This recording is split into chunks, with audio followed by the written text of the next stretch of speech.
Okay. So let's discuss about syllabus. तो आपका जैसे हम लोगों ने 11th क्लास के भी पेपर में आपको दिया था, हमारा पेपर जो है it is divided in two section, section A and section B. हमारा सेक्शन ए जो है it will be of 60 marks. Section B will be of 20 marks. 20 marks आपका प्रैक्टिकल और वाइवा का होगा। सेक्शन ए में दो यूनिट्स हैं, या दो हमारे मेन टॉपिक है। एक है हमारा पार्टनरशिप अकाउंट,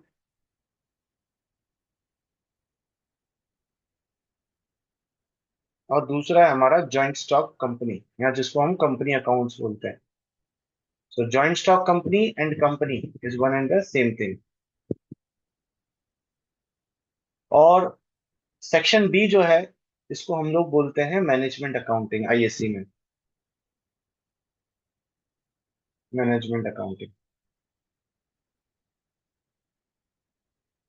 ठीक। पार्टनरशिप अकाउंट्स के अंदर ये हमारी यूनिट है, इसके अंदर हमें कौन कौन से चैप्टर पढ़ने हैं। पहला चैप्टर है हमारा फंडामेंटल्स ऑफ पार्टनरशिप। देखो, मेजरली तीन तरीके से आप बिजनेस कर सकते हो। एक है सोल प्रोप्राइटर्स, सिंगल ओनर। उसके बाद थोड़ा और बढ़ा जाते हैं तो पार्टनरशिप आ जाती है, और बहुत बड़े लेवल पे आ जाते हैं तो कंपनी आ जाती है। तो हमने सोल प्रोप्राइटरशिप 11th क्लास में पढ़ा। हमने 11th क्लास में जो भी पढ़ा है वो सोल प्रोप्राइटर, सिंगल ओनर के एंगल से पढ़ा है। अब जो बाकी दो चीजें हैं, पार्टनरशिप अकाउंटिंग और जॉइंट स्टॉक कंपनी, हम लोग अभी पढ़ेंगे। सो पार्टनरशिप में पहला हमारा है fundamentals of partnership. Second chapter हम पढ़ेंगे गुडविल वैल्यूएशन।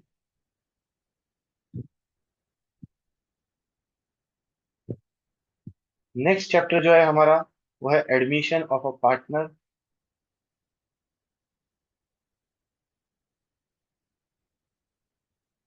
नेक्स्ट है फिर हमारा retirement and death of a partner.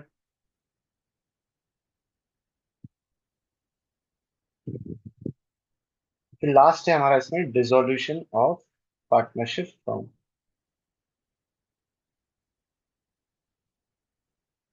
ये हमारे चैप्टर्स हैं पार्टनरशिप अकाउंटिंग, अलग अलग चैप्टर्स हैं।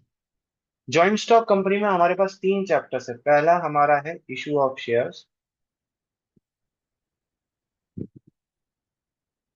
सेकेंड चैप्टर है हमारा इशू ऑफ डिबेंचर्स।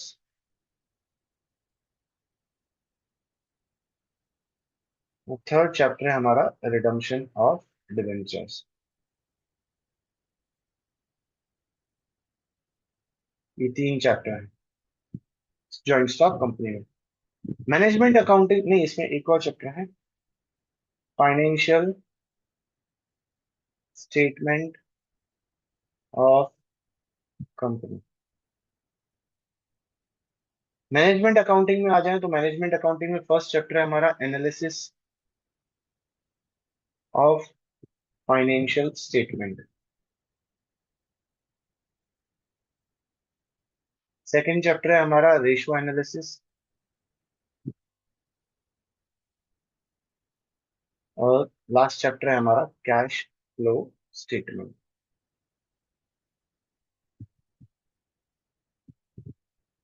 सो अगर मैं नंबर ऑफ चैप्टर्स काउंट करूं तो 1 2 3 4 5 6 7 8 9 10 11 12 चैप्टर्स हैं। जबकि हमने 11th क्लास में 20 के आसपास चैप्टर पढ़े, 19 के आसपास चैप्टर पढ़े। इसमें चैप्टर कम है लेकिन हर एक चैप्टर अपने आप में विराट कोहली और रोहित शर्मा है। हर एक चैप्टर बहुत बहुत डीप में जाता है। हर एक चैप्टर को कंप्लीट करने में हमें टाइम लगेगा। सो मैं सिर्फ आपसे रिक्वेस्ट करूंगा कि आप कोई भी क्लास मिस ना करें, और अगर आपसे क्लास मिस हो गई है फॉर एनी रीजन, आप कहीं बाहर चले गए, कोई ऐसा रीजन है कि आप नहीं अटेंड कर पाए, नेक्स्ट क्लास से पहले आप मुझसे रिकॉर्डिंग मांग लीजिए कि सर आपकी जो क्लास छूट गई है वो रिकॉर्डिंग मुझे दे दीजिए। नेक्स्ट क्लास में जब आप बैठेंगे तो पहली वाली रिकॉर्डिंग देख कर बैठिएगा, क्योंकि every day there will be a new concept. It is not like 11th की मैंने बीआरएस का एक आपको तरीका समझा दिया और फिर वही हम प्रैक्टिस करे जा रहे हैं। It's not like that. Every day every question has a new concept. So आप एक क्लास मिस करोगे ना तो आपको लगेगा, जब नेक्स्ट क्लास बैठोगे आपको लगेगा मुझे कुछ नहीं आ रहा। So when if you are missing some classes, आप वो रिकॉर्डिंग सुन के फिर आप उस क्लास में बैठिए तो फिर आप कॉन्फिडेंट फील करेंगे। Am I clear here? Okay. So हम लोग स्कूल में भी पार्टनरशिप अकाउंटिंग से शुरू करेंगे, और हम लोग यहाँ पर भी पार्टनरशिप अकाउंटिंग से शुरू करेंगे। वैसे मेरा इरादा तो हमेशा मैनेजमेंट अकाउंटिंग का होता है, बट क्वाइट प्रैक्टिकली अगर मैं बात करूँ तो अभी हमको इतना कुछ पता नहीं होता है, इसलिए हम पार्टनरशिप अकाउंटिंग शुरू कर रहे हैं। और हमारा फर्स्ट चैप्टर है फंडामेंटल्स ऑफ पार्टनरशिप, ये हम शुरू करेंगे। लेकिन उसके पहले मैं आपको मार्किंग भी बता दूं कि हमारा जो फंडामेंटल्स ऑफ पार्टनरशिप है इसका मार्किंग कितना है, क्योंकि कौन सा चैप्टर कितने वेटेज का है वो इंपॉर्टेंस रखता है हमारे पास। सो फंडामेंटल्स ऑफ पार्टनरशिप अकेला चैप्टर जो है वो हमारा 11 मार्क्स का है। और ये तीन चैप्टर मिलाकर 15 मार्क्स के हैं। और ये डिसोल्यूशन चैप्टर अकेला 8 मार्क्स का है। ठीक। Fundamentals of partnership complex chapter है बहुत। और हमें पता है कि हमारे जो पेपर का पैटर्न होता है आईएससी का, उसमें दो 10 मार्कर क्वेश्चन आते हैं, जिसमें से इस चैप्टर में से एक 10 मार्कर क्वेश्चन आता ही आता है, 99.99%। इसलिए हम शुरुआत भी इसी चैप्टर से करते हैं। उसके बाद ये कितना हो गया, 15 और 25 और 26, 26 और 8, 34 मार्क का हमारा टोटल पार्टनरशिप हो गया। तो 26 मार्क्स का आपका क्या हो जाएगा, ज्वाइंट स्टॉक कंपनी आ जाएगा, जिसमें से अगेन इश्यू ऑफ शेयर जो है वो 12 मार्क्स का होगा, और मतलब बाकी ये तीन चैप्टर जो हैं वो 14 मार्क्स के होंगे। इसमें से भी 10 मार्कर क्वेश्चन आता है। तो ये वाला चैप्टर और ये वाला 10 मार्कर के लिए। और बाकी ये पूरा 20 है, जिसमें से 8 मार्क का ये होता है, 8 मार्क का ये होता है, और 4 मार्क का ये होता है। इस तरीके से हमारा डिवाइडेड है पूरा सेक्शन। ठीक। तो अगर आप इसको नोट करना चाहो तो नोट कर लो, उसके बाद हम लोग चैप्टर की तरफ स्टार्ट करते हैं।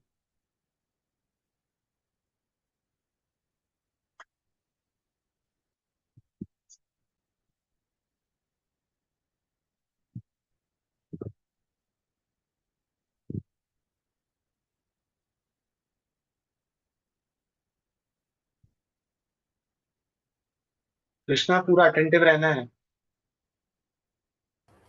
जी सर।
और भी थोड़ा अगर आपको मोटा बाइफरकेशन दे दूं, इसका भी बाइफरकेशन मैं आपको दे देता हूँ। ये जो चैप्टर है ये 6 मार्क्स का एक क्वेश्चन फिक्स आता है। ये दोनों चैप्टर में किसी भी तरीके से मिलाकर 8 मार्क का आएगा।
डन।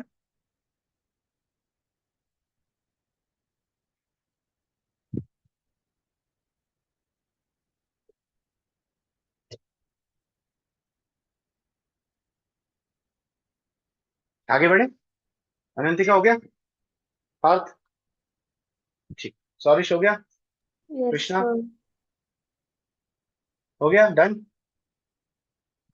सर हो गया। ओके।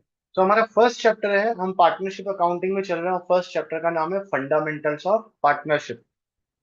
कि पार्टनरशिप में ऐसा क्या अलग होता है जो सोल प्रोप्राइटरशिप में नहीं होता, उसकी अकाउंटिंग में ऐसा क्या डिफरेंस है। लेकिन before we go for accounting process, हमें पहले ये जानना कि पार्टनरशिप होता क्या है। तो मुझे नहीं पता आपने कॉमर्स या बीएससी में पढ़ा है या पढ़ा नहीं पढ़ा है। हमें जो जो अकाउंट्स के लिए जरूरी है वो हम सब बता दें, मैं आपको साथ डिस्कस करूंगा। सो पार्टनरशिप की डेफिनेशन क्या बोलती है। पार्टनरशिप की डेफिनेशन बोलती है that it is an agreement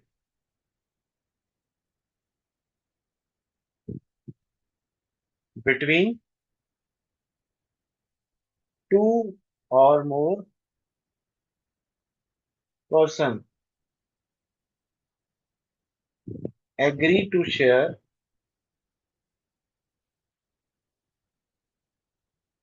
profits of the business carried on by all or any one of them acting for all। ये डेफिनेशन है। और इस डेफिनेशन को हम थोड़ा सा अगर एनालाइज करें तो क्या बोल रहा है, पार्टनरशिप इज एन, पहला वर्ड क्या बोला, agreement. First word is agreement. किसी को एग्रीमेंट का मीनिंग पता है क्या होता है।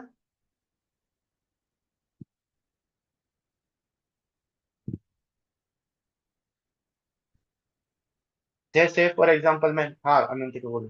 मतलब ऐसे टर्म्स एंड कंडीशंस जिस पे दोनों पार्टनर्स अग्री करते हैं। अच्छा ठीक है, मैंने बोला अनंतिका तुम और मैं बिजनेस चालू करते हैं, और जो भी प्रॉफिट होगा इक्वली बांट लेंगे, ठीक है, और तुमने हाँ बोल दिया, क्या एग्रीमेंट हो गया हमारे बीच में। नहीं, क्योंकि अग्रीमेंट प्रॉपर सिग्नेचर्स और कंसेंट्स के साथ आता है। ठीक है। सो एक चीज याद रखना, एग्रीमेंट और कॉन्ट्रैक्ट दो वर्ड होते हैं। ठीक है, एग्रीमेंट का सिंपल मीनिंग होता है जहां पर दो लोग किसी एक पर्टिकुलर काम के लिए एग्री हो गए, दैट इज एग्रीमेंट। तो जो मैंने एग्जांपल दिया कि अनंतिका क्या हम, चलो हम दोनों मिलकर पार्टनरशिप करते हैं और प्रॉफिट्स को इक्वली बांट देंगे, एंड यू एग्रीड, यस हमारे बीच में एग्रीमेंट हो गया। उसके बाद जो अनंतिका ने बोला कि सर नहीं, प्रॉपर रिटर्न होना चाहिए और उसमें प्रॉपर सिग्नेचर वगैरह होना चाहिए, तो वो क्या हो जाएगा, वो कॉन्ट्रैक्ट हो जाएगा। सो एग्रीमेंट का मतलब दो लोग जिसमें आपस में एग्री हो जाए। सो यहां से हमें क्या पता चला, दैट पार्टनरशिप के लिए, for partnership return agreement compulsory है कि नहीं है। नहीं है सर। नहीं है, क्योंकि पार्टनरशिप में डेफिनेशन में नहीं लिखा है कि इट इज एन कॉन्ट्रैक्ट। उसमें क्या लिखा है? It is an agreement. तो एग्रीमेंट तो कैसे भी हो सकता है। एग्रीमेंट रिटर्न भी हो सकता है, और एग्रीमेंट ओरल भी हो सकता है। सो दैट मीन्स पार्टनरशिप में return agreement is not compulsory. Not compulsory मतलब हम लिखित एग्रीमेंट विथ प्रॉपर साइन करना कंपलसरी नहीं है। दो लोग आपस में मिले, बिजनेस शुरू कर दिया और प्रॉफिट्स को बांट रहे हैं आपस में, इसका मतलब वो पार्टनरशिप फर्म, वो दोनों पार्टनर्स हैं और उनके दोनों के बीच में पार्टनरशिप है। सर पर दोनों ने आपस में एग्रीमेंट तो किया ही नहीं था, रिटर्न को साइन वाइन तो लीगल काम तो हुआ ही नहीं, कोई बात नहीं। It is not compulsory to have a written agreement. हाँ, प्रॉब्लम ये होगी कि जब इनके बीच में कुछ लड़ाई होगी, मतभेद होगा, तो दिक्कत जाएगी, क्योंकि इनके बीच में रिटर्न एग्रीमेंट नहीं है, फिर वो कोर्ट में तय होगा जो भी होगा। हाउएवर, क्या हम पार्टनरशिप को बिना रिटर्न एग्रीमेंट के कर सकते हैं? Yes, we can do it. Am I clear? तो अगर कोई हमसे पूछे, is it compulsory to have a written agreement between partner, yes और no? Yes. No, no, no. No, it is not compulsory. ठीक है, it is not compulsory.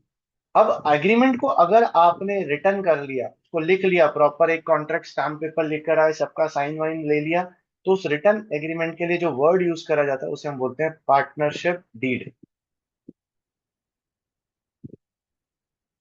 Sir एक doubt था। सर फिर जो नोटरी क्या होता है? नोटरी किसी भी चीज को ऑथराइज करवाने को बोलते हैं, कि कोई चीज ने ऑथराइज कर ली कि हाँ ये, इसको लॉ, कोर्ट ऑफ लॉ में हम उसको प्रस्तुत कर सकते हैं, उसको बोलते हैं नोटरी।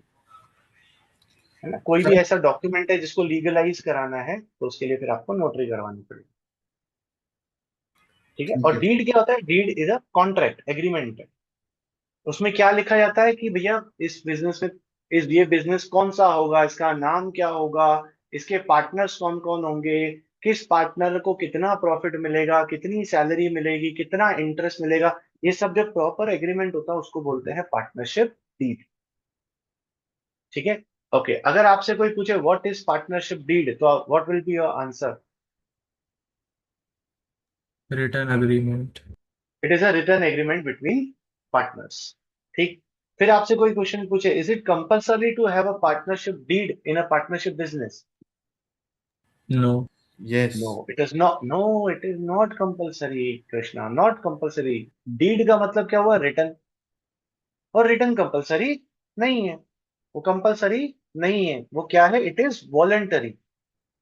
इट इज वॉलेंटरी मतलब आपकी मर्जी है तो बनाओ, नहीं मर्जी है तो मत बनाओ। नहीं बनाओगे, उसमें आपस में लड़ाइयां हो सकती है, वो अलग बात है, बट ये कंपलसरी कंडीशन नहीं है। Am I clear here? Okay. So पहला चीज क्या बोला? Partnership is an agreement. हमें पता चला एग्रीमेंट सर रिटर्न भी हो सकता है और ओरल भी हो सकता है। सो रिटर्न एग्रीमेंट कंपलसरी नहीं है। रिटर्न एग्रीमेंट को पार्टनरशिप डीड बोला जाता है। So there is no compulsion to have a partnership deed for a partnership business. ठीक है। नेक्स्ट वर्ड क्या बोला? It is an agreement between two और मोर पर्सन। तो सेकंड चीज हमारे सामने क्या आती है? पर्सन। कि पार्टनरशिप कौन कर सकता है? पर्सन कर सकता है। मिनिमम पर्सन कितने की जरूरत है? दो। 2 पर्सन, है ना? एक अकेला अपने साथ पार्टनरशिप नहीं कर सकता, वो सिर्फ गुलजार की कहानियों में होता है, मैं और मेरी तन्हाई, अक्सर ये बातें करते हैं। बट बिजनेस में ऐसा नहीं है, आपको 2 जिंदा लोग चाहिए। ठीक है, मिनिमम 2%। और मैक्सिमम कितना है? Maximum is 50। ठीक है। आपको कहीं कहीं पर कोई टीचर या कहीं पता नहीं, कहीं ना कहीं दिख जाएगा 100 भी वर्ड आता है कभी कभी, 100%। बट वो 100 is the maximum limit as per the law, कि जिसपे जा सकते हैं। पर अभी लॉ ने या गवर्नमेंट ने सिर्फ 50 तक का ही रेस्ट्रिक्शन रखा है। वो चाहे तो इसको 100 तक एक्सीड कर सकती है। तो सर इसका मतलब क्या है? इसका मतलब यह है, आपको याद रखना है, minimum is 2, maximum is 50, 100 is nothing. Am I clear? अच्छा सर, एक पार्टनरशिप बिजनेस में अगर 50 से ज्यादा लोग हो गए, तो वो बिजनेस इलीगल कहलाता है। ठीक है, वो बिजनेस क्या कहलाता है? इलीगल। आपको क्या करना पड़ेगा, उसको लीगल करने के लिए अब इस पार्टनरशिप को कंपनी फॉर्म में कन्वर्ट करना पड़ेगा, उसका कंपनी बनाना पड़ेगा if you want more than 50 partners. ठीक, so minimum is 2, maximum is 50। Am I clear now? ये पर्सन कौन से तरीके के होते हैं, पर्सन कैसे हो सकते हैं? पर्सन नेचुरल भी हो सकता है और आर्टिफिशियल भी हो सकता है। नेचुरल पर्सन मतलब तुम लोग में हरीश तोलानी, कृष्णा, पार्थ, सौरेश, अनंतिका, ये सब कौन है नेचुरल पर्सन? तो हम चारों पांचों ने सोचा चलो मिलकर पार्टनरशिप बिजनेस कर सकते हैं, वी कैन डू दैट। अच्छा, आर्टिफिशियल पर्सन क्या होता है? Sir companies, joint yes, stock companies. Exactly. Artificial person कौन होता है? कंपनी। तो क्या मुकेश अंबानी और रिलायंस इंडस्ट्रीज लिमिटेड आपस में मिलकर एक पार्टनरशिप बिजनेस खोल सकते हैं? यस। यस, क्योंकि मुकेश अंबानी भी पर्सन है और रिलायंस भी पर्सन है। पर सर वो रिलायंस तो मुकेश की है ना? नहीं, मुकेश अंबानी की नहीं है। It is a company, company has a separate legal entity. ठीक है, सो नेचुरल हो या आर्टिफिशियल पर्सन हो, पर्सन होता है। तो उसके बाद क्या बोला इन्होंने, कुछ एक्सेप्शंस डाले। एक्सेप्शंस, एक्सेप्शन का मतलब क्या होता है? एक्सेप्शन का मतलब who can't be a partner, कौन पार्टनर नहीं बन सकता। सो इन्होंने तीन लोग बोले। पहला बोला माइनर, माइनर मतलब छोटू। सो छोटू किसी पार्टनरशिप में पार्टनर नहीं बन सकता है, लेकिन माइनर के साथ एक कंडीशन है, याद रखना। कोई पूछे can minor be a partner, your answer will be no, straightforward no. लेकिन यहां पर एक फर्दर कंडीशन आ गई, however he can be admitted for his benefits. मतलब हम उसको अपने पार्टनरशिप फर्म में पार्टनर की तरह रख सकते हैं, लेकिन ओनली फॉर हिज बेनिफिट्स। तो मतलब क्या हुआ? मतलब ये हुआ कि हम एक माइनर को पार्टनर बना सकते हैं, लेकिन वो बंदा कभी भी लॉसेस शेयर नहीं करेगा। उसको सिर्फ प्रॉफिट होगा तो बांटेंगे, कुछ पैसा देना होगा तो देंगे। वो कोई लायबिलिटी या कोई लॉस को बेयर नहीं करेगा। If the question comes straightforward or anyone asks you, can minor be a partner? Yes or no? What will be your answer? No. Straightforward, no.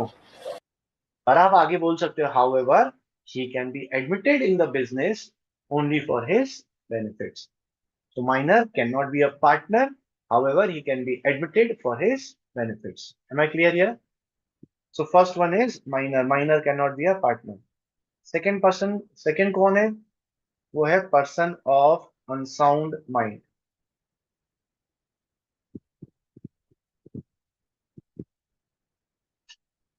है ना? गेबले लोग जो है वो पार्टनर नहीं बन सकते, जिनका दिमाग जो है सही तरीके से काम नहीं करता है, चाहे वो पूरे पागल हो या आधे पागल हो। ऐसे लोग बिजनेस में पार्टनरशिप फर्म में पार्टनर नहीं बन सकते। क्यों, ऐसा क्यों बोला जाता है? बिकॉज पार्टनर बनने के लिए कॉन्ट्रैक्ट करना पड़ता है। कॉन्ट्रैक्ट करने के लिए आपको सही मानसिक स्थिति में होना चाहिए। तो ये माना जाता है कि जो अनसाउंड माइंड के लोग होते हैं उनकी मानसिक स्थिति सही नहीं है, तो अपना अच्छा बुरा नहीं समझ सकते हैं, इसलिए उनको हटा दिया भैया। एक अनसाउंड माइंड का पर्सन पार्टनर नहीं बन सकता है क्लियर? और थर्ड, थर्ड कौन है? Person disqualified by law.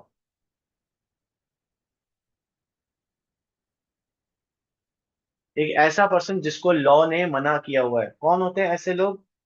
ऐसे लोग क्रिमिनल्स तो होती हैं जो जेल काट रहे होते हैं आईपीसी के किसी सेक्शन के अंडर में, जो किसी तरह के जेल में होते हैं, वो नहीं होते क्रिमिनल्स। और कौन होते हैं? Insolvent person. Ananthika, insolvent person का मतलब पता है? नहीं। नहीं, किसी को पता है इंसॉल्वेंट पर्सन का मतलब? Sir bankrupt people. हाँ, इंसॉल्वेंट मतलब जो बैंकरप्ट हो चुका है, जिसके पास कुछ पैसा नहीं बचा है, जिसको लॉ ने दिवालिया घोषित कर दिया जिसका, तो ऐसे लोग भी किसी बिजनेस के साथ पार्टनरशिप फर्म में पार्टनर नहीं बन सकते हैं। फॉर एग्जाम्पल, पार्थ में हम दोनों पार्टनरशिप बिजनेस खोलना चाह रहे थे, और हमको लगा यार एक और पार्टनर की जरूरत है, तो हमने कृष्णा को बोला कृष्णा हमारा पार्टनर बनेगा, तो उसने बोला हाँ। पर कृष्णा क्या था, ऑलरेडी बैंकरप्ट हो गया था, और कोर्ट ने उसको नोटिस भी दे दिया था that this person is bankrupt. अब हमने उसे पार्टनर बना लिया, can Krishna be a partner? No. और हम लोग बाद में बोल भी नहीं सकते कि यार इसके कारण ये हुआ या वो हुआ। आपको पता होना चाहिए, एक एक disqualified person can not be a partner in a partnership business. Am I clear? So person में क्या होता है, मिनिमम 2 मैक्सिमम 50। नेचुरल और आर्टिफिशियल किसी भी तरीके का पर्सन पार्टनर बन सकता है। Minor, unsound mind and disqualified by law, ये 3 लोग पार्टनर नहीं बन सकते हैं, बाकी सारे लोग पार्टनर बन सकते हैं। क्लियर यार? बहुत बढ़िया। सो हमने सबसे पहले क्या देखा, पार्टनरशिप एक एग्रीमेंट है, एग्रीमेंट रिटर्न भी हो सकता है, ओरल भी हो सकता है। दूसरा, इसमें पर्सन की जरूरत होती है, मिनिमम 2 मैक्सिमम 50। आगे क्या लिखा है, एग्री टू शेयर प्रॉफिट्स। तो एक और इंपॉर्टेंट कंडीशन क्या है, शेयरिंग ऑफ प्रॉफिट्स।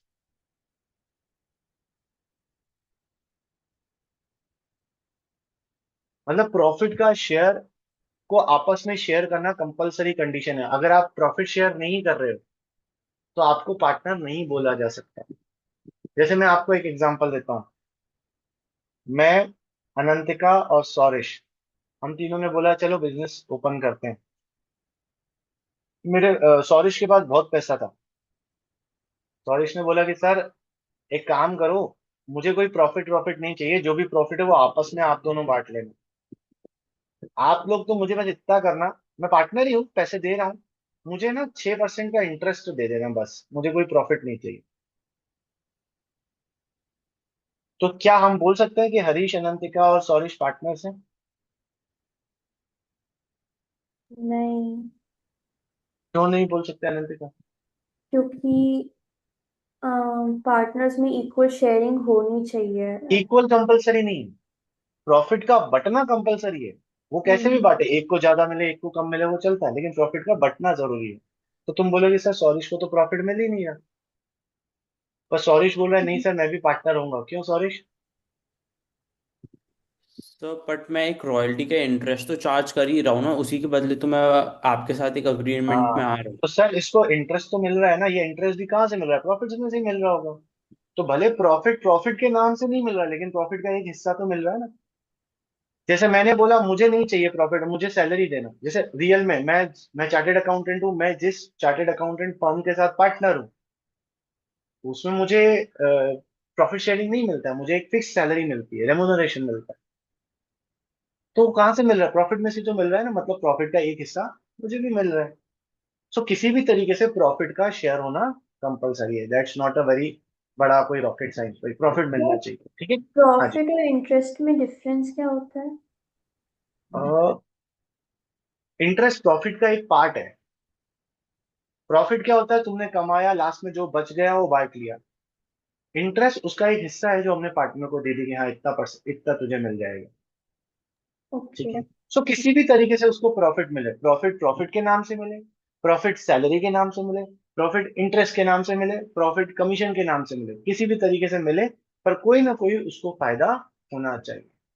ठीक है। Okay, sharing of profit. उसके बाद देखें क्या बोल रहा है, it is an agreement between two और more person agree to share profits of the business. तो अब ये बताने की जरूरत नहीं है कि बिजनेस कैसा होना चाहिए, लॉफुल बिजनेस होना चाहिए, लीगल बिजनेस होना चाहिए। इलीगल बिजनेस को लॉ टैकल नहीं करता है। ठीक है। ओके। अब सबसे इंपॉर्टेंट चीज है, सबसे last point, carried on by all और any one of them acting for all. जैसे फॉर एग्जाम्पल,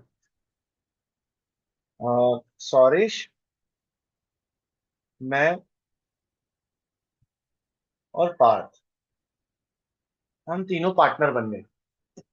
अब मैंने क्या सोचा, मेरे को लॉ के बारे में बहुत कुछ पता है, मैं पढ़ा लिखा हूँ, तो मैंने इन दोनों से बिना बताए पूछे मैं गया किसी एक अदर कस्टमर के पास, फॉर एग्जांपल कृष्णा, और इस कृष्णा के साथ मिलकर मैंने कम रेट पर इसको सेल करना शुरू कर दिया, और कृष्णा अपना प्रॉफिट कमाए जा रहा है, जिसमें से वो अलग से मुझे हिस्सा भी देता है, वोटेवर जो भी है, मतलब मैं धांधली कर रहा हूँ किसी तरीके की। ठीक है। अब ये बात पार्थ को और सौरिश को पता चल गई, और सौरिश और पार्थ गए कृष्णा के पास और बोला नहीं, हम तुम्हें सामान नहीं बेचेंगे, हमारे पैसा वापस करो या सामान वापस करो। एक मिनट, एक मिनट hold करो।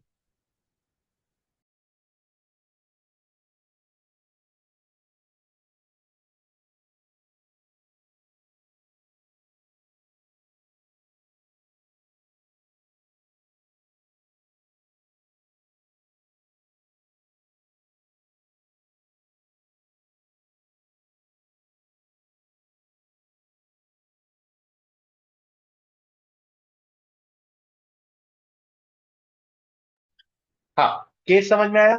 क्या वो कृष्णा को मना कर सकते हैं, अब जो सामान बेचा है वापस करो, या हम तुम्हारे ऊपर केस कर देंगे हमारे बिना बताए हुआ है, क्या सौरिश और पार्थ ऐसा कर सकते हैं?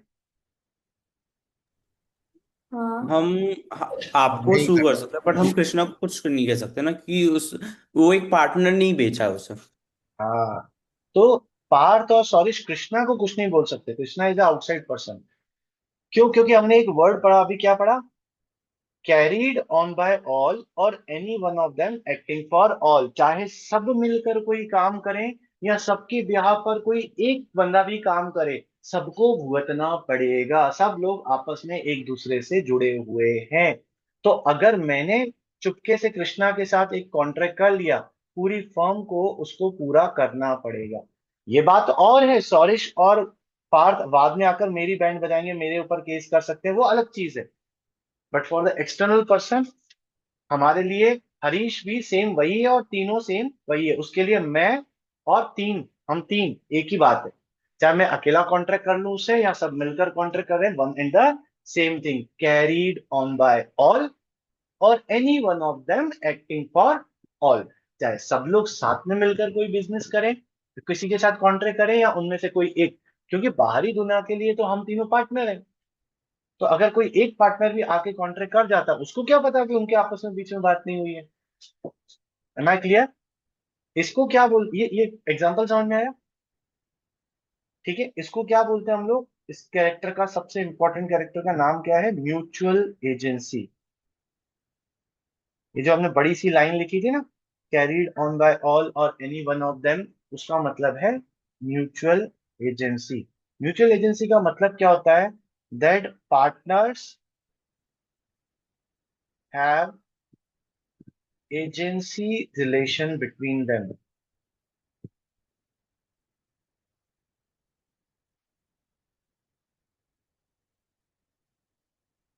पार्टनर्स के बीच में कैसा रिलेशन होता है? एजेंसी का मतलब, सर एजेंसी का मतलब that every partner is agent and principle of each other.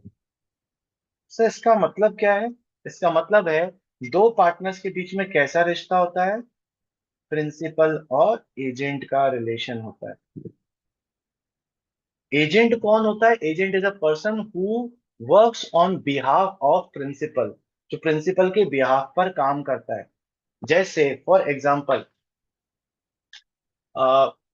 मैं हम जैसे मैं हम स्कूल में पढ़ा रहे हैं, तो हम स्कूल में टीचर हैं, तो हम टीचर कौन है? हम स्कूल के एजेंट हैं। हमने जो आपको बोला ना बेटा इसको ऐसे ही पढ़ना है, इसका मतलब स्कूल ही बोल रहा है ना? जैसे फॉर एग्जाम्पल मेरा बिजनेस है, और मेरे बिजनेस में मेरा एक मैनेजर है। वो मैनेजर आपके पास आता है और आपको बोलता है कि ये हमारा सामान ऐसा वैसा है, अच्छा है, खरीद लो, और हम आपसे कॉन्ट्रैक्ट कर लेते हैं। तो जब वो बात आपको मैनेजर ही बोल रहा है, लेकिन आप क्या उस मैनेजर को मैनेजर की तरह नहीं देख रहे हो, आप उसको मेरी कंपनी की तरह देख रहे हो।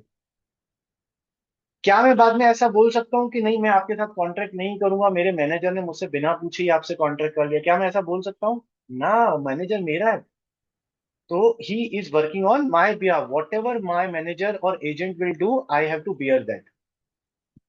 That is the relation of principal and agent. तो मैं प्रिंसिपल हो गया, मेरा मैनेजर एजेंट हो गया। तो हर पार्टनर एक दूसरे का कौन है, प्रिंसिपल भी है और एजेंट भी है।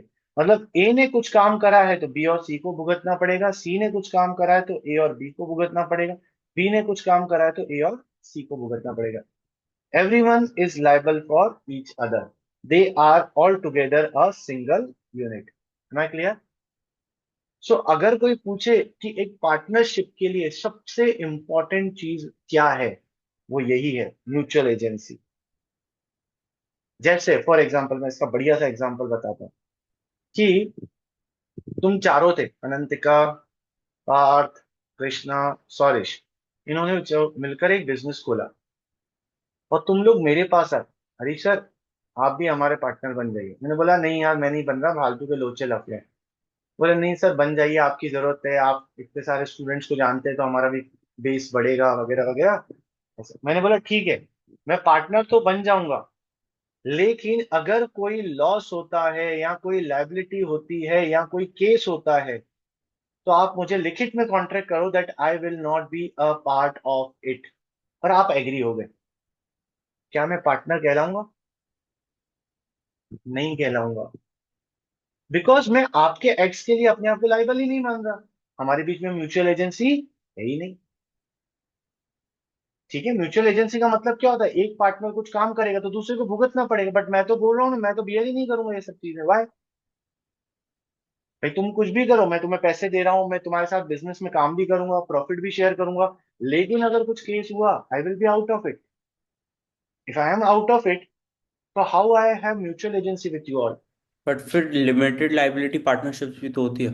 पर हम ही लिमिटेड लाइबिलिटी पढ़ रहे हैं क्या? That is all together a different thing. हम क्या पढ़ रहे हैं? पार्टनरशिप पढ़ रहे हैं। ओके। सर एम लेकिन आई आप क्लियर? पार्टनर इन प्रॉफिट भी तो हो सकते हो। Partner in profit, but he is not a real partner. Partner in profit का मतलब क्या होता है, मैं प्रॉफिट शेयर करूंगा, लॉस शेयर नहीं करूंगा। लेकिन मैं अगर किसी के साथ कॉन्ट्रैक्ट कर कर आ गया और कोई लॉस हुआ या लाइबिलिटी अराइज हो गई और मैं बोलूँ I am not a part, मैं इस बिजनेस का पार्ट ही नहीं हूँ, ये तो मैं नहीं कर सकता ना। If I am a partner I have to be, if I am in the ship I will sink with the ship. That's what owners do. ठीक है, पर मैंने तो साथ बोला मैं किसी भी चीज के लिए लायबल नहीं हूँ भाई। मुझे, मैं सिर्फ काम करूंगा, प्रॉफिट होगा लॉस होगा बांट लेंगे, लेकिन कोई लाइबिलिटी कोई केस होगा मेरे को बीच में मत घसीट। It means I we don't have a mutual agency. Am I clear? ठीक है। सो ये पार्टनरशिप समझ में आ गया क्या हो गया? तो आपको इसकी कैरेक्टरिस्टिक्स याद रखने हैं, इस पे कुछ कुछ क्वेश्चंस बनते हैं कि एग्रीमेंट कैसा भी हो सकता है, ओरल भी हो सकता है, रिटर्न भी हो सकता है। रिटर्न एग्रीमेंट को पार्टनरशिप डीड बोलते हैं, डीड कंपलसरी नहीं होती, it is compulsory completely voluntary. उसके बाद 2% minimum, maximum 50। Minor, unsound mind और डिस्क्वालिफाइड पर्सन पार्टनरशिप नहीं कर सकते हैं। प्रॉफिट का शेयर करना in any way is compulsory, और पार्टनर्स के बीच में क्या होना चाहिए, म्यूचुअल एजेंसी होना चाहिए। मतलब everyone will be liable for the acts of other. चले आगे चले। ठीक है, अब इसमें और भी थियोरेटिकल पार्ट है पर मैं अभी उसके ऊपर नहीं जाऊंगा। आपका एक छोटा सा होमवर्क है जो आप अपनी बुक में से देखेंगे, सिर्फ आपको रीड करना है। आपको क्या पढ़ना है? Rights of partners. पार्टनर्स के क्या क्या अधिकार होते हैं, और ड्यूटीज ऑफ पार्टनर, पार्टनर की ड्यूटी क्या क्या होती है, कि आपको रीड करना है। नेक्स्ट क्लास में मैं आपसे पूछूंगा, तो हर कोई मुझे कम से कम दो दो पॉइंट बताएगा बताएगा। 2 पॉइंट राइट के, 2 पॉइंट ड्यूटी के। सिर्फ रीड करना है आपको बुक में से। ठीक है, okay. So this was theoretical part. और भी थ्योरी है बट वो हम चलते चलते चलते चलते पढ़ेंगे। Let's move to practical part. So हमारा सब्जेक्ट कौन सा है? हमारे सब्जेक्ट का नाम क्या बताओ? Accountancy. Yes, it was accounts previously, अब उसका नाम कन्वर्ट हो गया अकाउंटेंसी हो गया। That is our subject, not accounts anymore. तो अकाउंटेंसी, सो अकाउंटेंसी में हम करते क्या है, अकाउंटिंग करते हैं। तो सर आप हमें लॉ क्यों पढ़ा रहे हो? नहीं, हम अब अकाउंटेंसी पे आते हैं, अकाउंट्स पे आते हैं। सो अकाउंटिंग कैसे होती है? अकाउंटिंग में क्या क्या होता है बताओ? सबसे पहले जर्नल बनता है, फिर क्या बनता है, लेजर। लेजर बनता है, फिर क्या बनता है, trial trial balance. Trial balance. Balance, फिर फाइनल अकाउंट्स। Final account.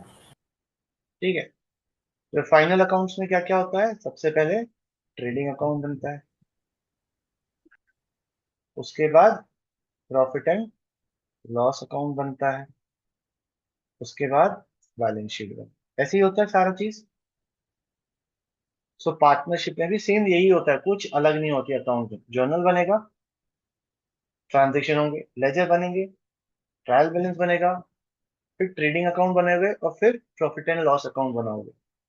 अब क्या होगा? जो हमारा ट्रेडिंग अकाउंट होता था, ट्रेडिंग अकाउंट के आंसर को हम क्या बोलते थे?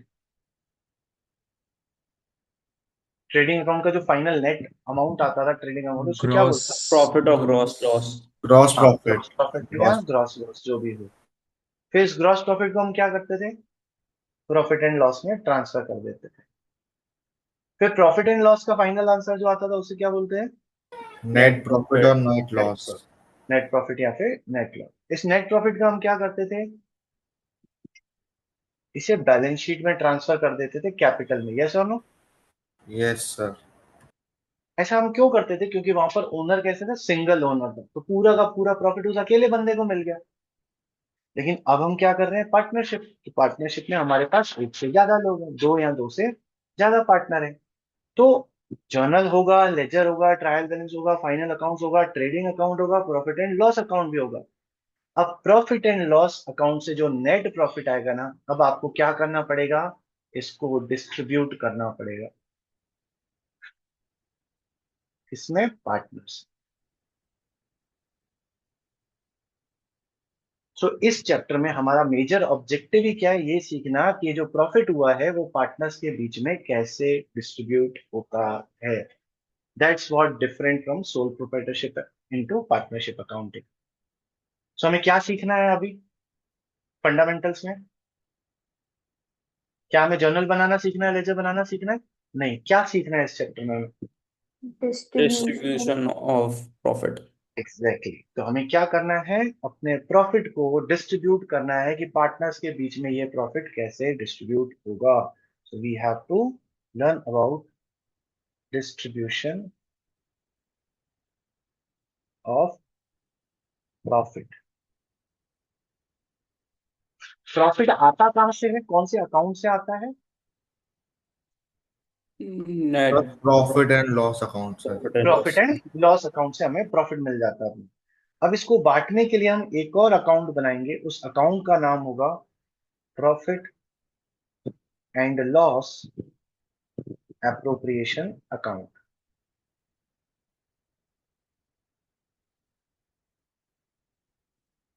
ये हमें बनाना सीखना है, profit and loss appropriation account. Appropriation का मतलब क्या होता है? एप्रोप्रिएशन का मतलब ही होता है बंटवारा करना, डिस्ट्रीब्यूट करना।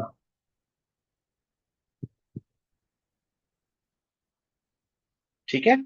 उसके बाद बैलेंस शीट बनेगी। तो इस चैप्टर में, इस पूरे फंडामेंटल्स में हमारा मेजर ऑब्जेक्टिव, जो सबसे बड़ा टास्क है, वो यही है कि प्रॉफिट पार्टनर्स में कैसे डिस्ट्रीब्यूट होगा। ठीक है। अब सर इसमें क्या डिफरेंट है? डिस्ट्रीब्यूट करने में क्या दिक्कत है? जो रेशो होगा, जो उन्होंने आपस में तय किया हुआ, उसमें बांट दो ना। जब पार्टनर्स आपस में पार्टनरशिप चालू करते हैं तो आपस में एग्रीमेंट करते हैं। और वो एग्रीमेंट किस किस चीज को लेकर हो सकता है? वो हो सकता है पार्टनर आपस में बोलेंगे भैया मुझे इंटरेस्ट ऑन कैपिटल चाहिए, कि हमने जो कैपिटल लगाई है उस पे इंटरेस्ट मिला है। कोई पार्टनर बोल सकता है मुझे सैलरी भी चाहिए, कि मैं ज्यादा काम करता हूँ बाकियों से तो मुझे सैलरी या रेमुनरेशन। रेमुनरेशन का मतलब सैलरी ही होता है। ये सब एग्रीमेंट होता है पार्टनर्स के बीच में कि किसको इंटरेस्ट कितना मिलेगा, किसको कितनी सैलरी मिलेगी। कोई बोल सकता है कि मुझे कमीशन चाहिए।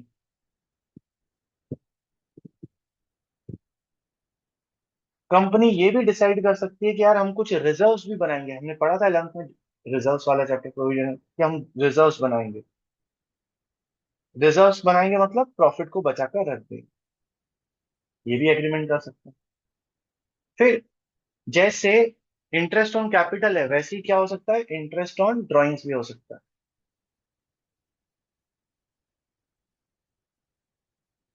कि जब पार्टनर बोल रहा है कि मैंने कैपिटल लगाई है तो मुझे इंटरेस्ट दो, तो हम बोल सकते हैं ओके तुमने ड्राइंग्स करा है, पर्सनल यूज के लिए पैसा निकाला है, तो अब हमें इंटरेस्ट वापस दो। इंटरेस्ट ऑन ड्राइंग हो सकता है। ठीक है, तो ये आपस में मिलकर इन सब चीजों के बारे में एग्रीमेंट कर सकते हैं। सो हमें जब प्रॉफिट को बांटना है तो हमें ये देखना पड़ेगा किसको कितना इंटरेस्ट देना है, किसको कितना सैलरी देना है, किसको कितना कमीशन देना है, किससे कितना इंटरेस्ट ऑन ड्राइंग लेना है। ये सब काट पीट कर जो प्रॉफिट बचता है फाइनली, उसको बोला जाता है डिविजिबल प्रॉफिट। और ये डिविजिबल प्रॉफिट का क्या होगा? It will be distributed in partners in PSR. What is PSR? This profit sharing ratio, जो इन्होंने आपस में डिसाइड किया होगा उस रेशियो में बांट दे। तो इन चीजों, ये सारी चीजों के अरेंजमेंट हमें सीखना है कि कैसे इंटरेस्ट दिया जाएगा, सैलरी कितनी दी जाएगी, कमीशन कैसे दिया जाएगा, इंटरेस्ट ऑन ड्राइंग का कैलकुलेशन कैसे होगा, और लास्ट में जो प्रॉफिट बचेगा वो कैसे बांटा जाएगा। ये सब हमें सीख, यहां तक क्लियर है? अच्छा, अगर आप ध्यान से देखो तो मैंने कुछ चीजें राइट हैंड साइड पे लिखी हैं, कुछ चीजें लेफ्ट हैंड साइड पे लिखी हैं। ऐसा क्यों? जो राइट में लिखा है वो मोस्ट भी डेबिट होता होगा, क्यों और डेबिट होता होगा, क्यों क्रेडिट होता होगा?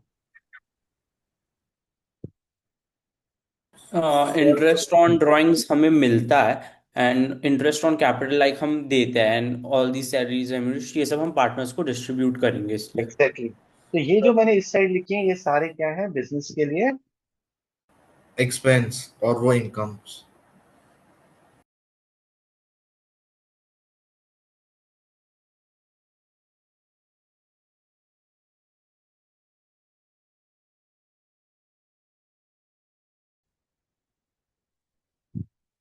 आवाज आ रही है मेरी? Yes sir.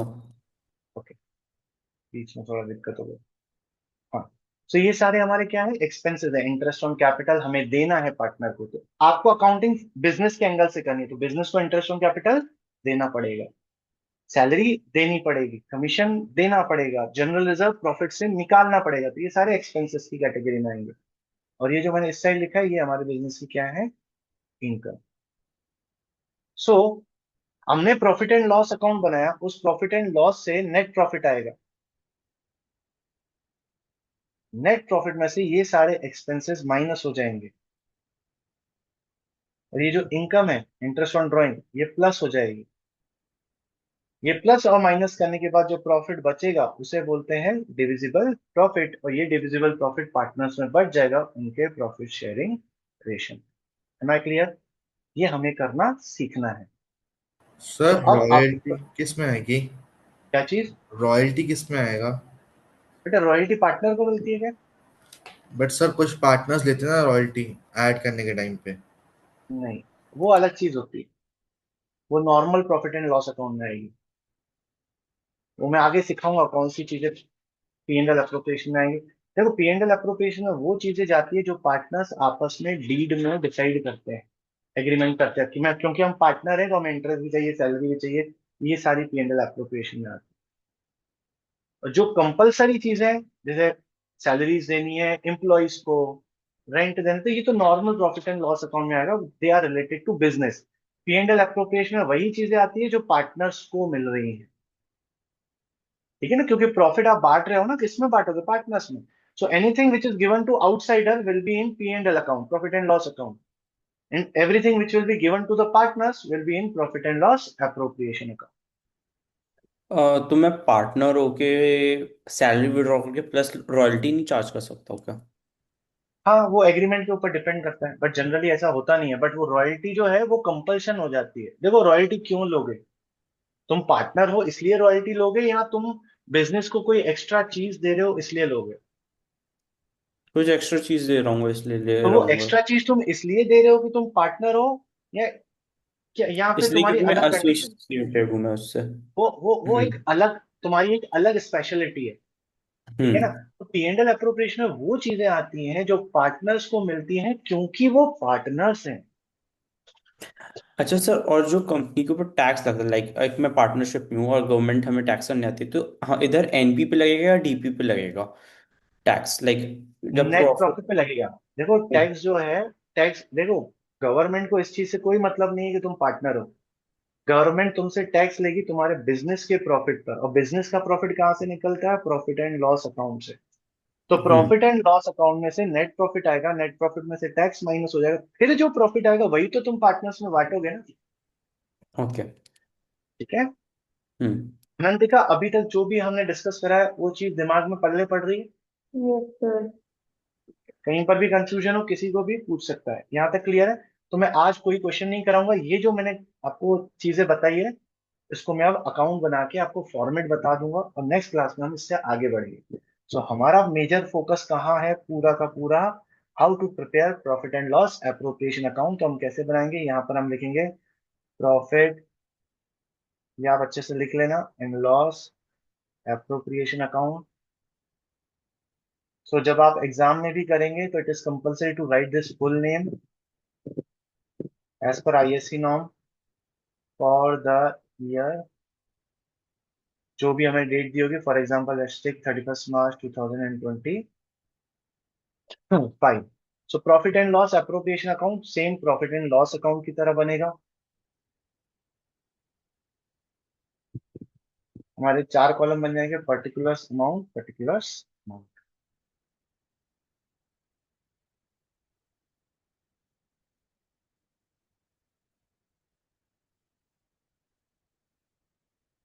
Particulars amount, particulars amount. ठीक है। अब शुरुआत कैसे होगी? शुरुआत होगी, आप क्रेडिट साइड से शुरुआत करोगे, यहां पे लिखोगे by profit and loss account.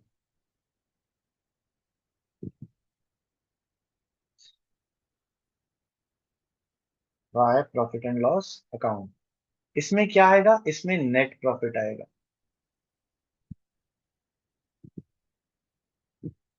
जो प्रॉफिट एंड लॉस अकाउंट से जो नेट प्रॉफिट आया होगा वो यहां पर आ गया।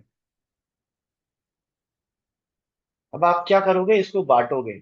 समझो अपने दो पार्टनर है ए और बी, तो आप उनको क्या दोगे? Interest on capital, to interest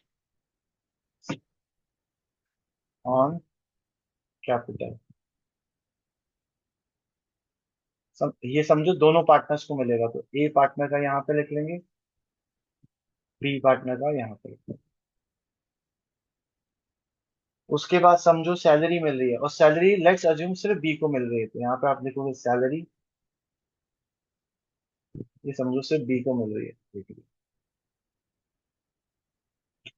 फिर कमीशन देना है। ये सब हमें क्वेश्चन में बताएगा कि किसको क्या देना है। तो लेट्स अज्यूम कमीशन सिर्फ ए को मिल रहा है, यहाँ ए का नाम लिखकर यहाँ पे लिख दे।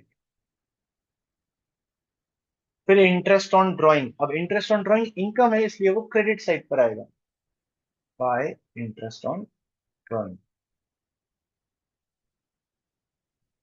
सो जितने भी एक्सपेंसेस है वो डेबिट साइड पर, जितने भी इनकम है वो credit side, just like profit and loss account.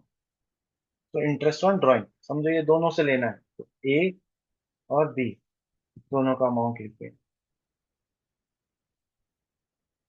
ठीक है। फिर अगर कंपनी ने सोचा है जनरल रिजर्व बनाना है, तो यहाँ पे लिख लेंगे to general reserve. So general reserve भी डेबिट साइड पे लिखेंगे, क्यों? क्योंकि वो भी प्रॉफिट को रिड्यूस करेगा, कम करेगा, इसलिए वो भी डेबिट साइड पर आ जाएगा। इधर लिख लिया टू जनरल रिजर्व। ठीक। ये सब हो गया। इन सबको प्लस माइनस करोगे तो यहाँ पर एक बैलेंसिंग फिगर बचेगा। यही बैलेंसिंग फिगर कहलाता है divisible profit. Remember the name, divisible profit. ये जो फाइनल प्रॉफिट आता है इसको बोलते हैं divisible profit.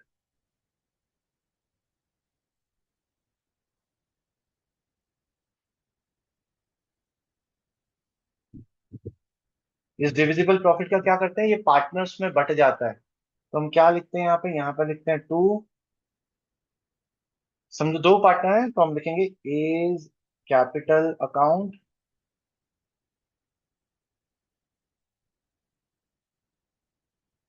To B's capital account, A और बी में बांट देंगे हम लोग।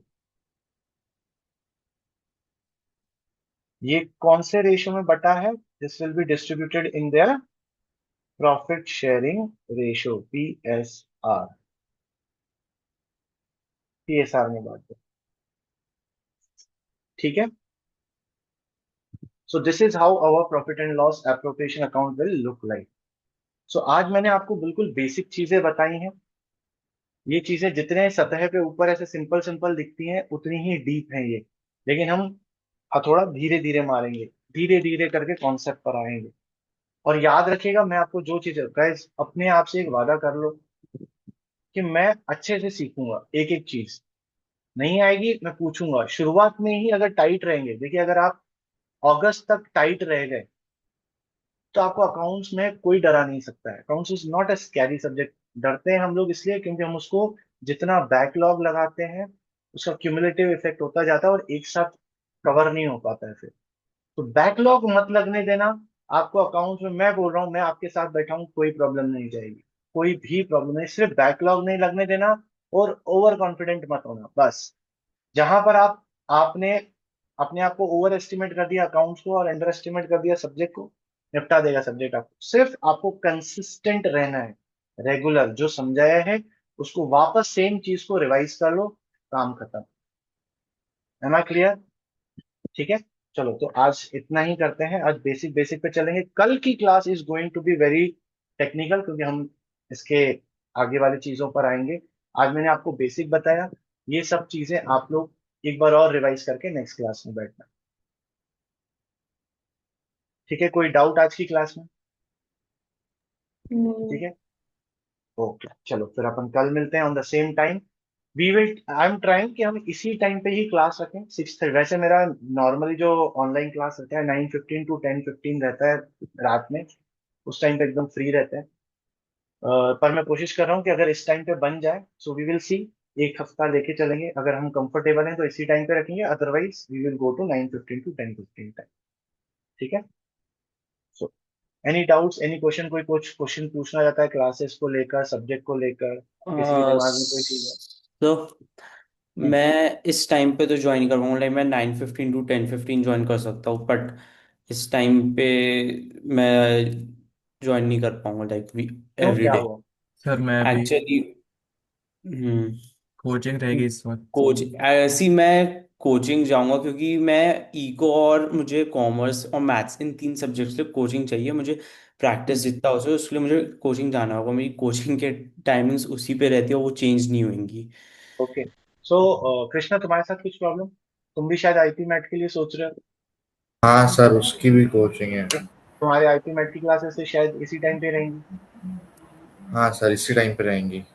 अनंतिका तुम्हारे साथ नहीं, सारी सेवन में मैथ्स की क्लास सेम होगी। है। तो सिंस क्योंकि हम लोग ऑनलाइन क्लास ले रहे हैं तो it's not a big issue for me कि 9:15 से 10:15 या 9:30 से 10:30। तो अगर हम उस टाइम पे ही शिफ्ट रहे, रेगुलर वही टाइम रखें, किसी को कोई प्रॉब्लम? नो। नहीं ना, किसी को कोई प्रॉब्लम नहीं रहेगी। जैसे अगर कृष्णा तुम्हारी भी आईपी मैट की क्लास इस टाइम पे रही तो आई थिंक फिर 9:30 से 9:15 से 10:15 से तुम्हें प्रॉब्लम नहीं होगी, है ठीक है ना? सर, कोई तो प्रॉब्लम नहीं। We all agree for that. So should yes. we keep the classes yes on sir. that time only? Yes हाँ। सर। Yes sir. कल से ही कर लें फिर सेम टाइम पे तो रेगुलर हो जाएंगे। यस ठीक सर। है। ओके। ठीक ओके, है सर। परफेक्ट।